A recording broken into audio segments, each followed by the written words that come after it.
It's very tough because it's a better story from the standpoint of the writer, and particularly the headline writer. The second story is a better story than the first story. And the biggest sin in journalism that I see, and I think, incidentally, I think I probably, as a CEO, have spent more time talking to journalists than perhaps any CEO in the country. Partly that's because I'm 84, but partly because I like to talk to journalists too.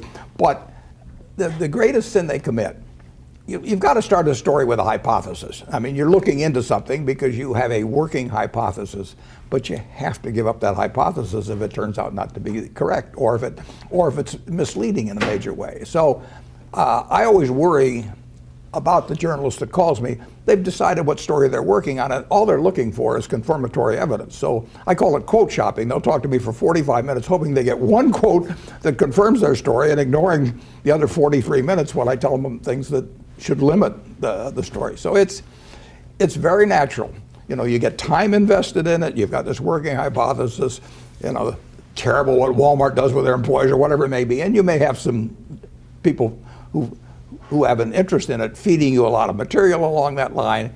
And once you've invested a lot of hours and your editor knows you've invested a lot of hours, maybe it was the editor's working hypothesis to start with.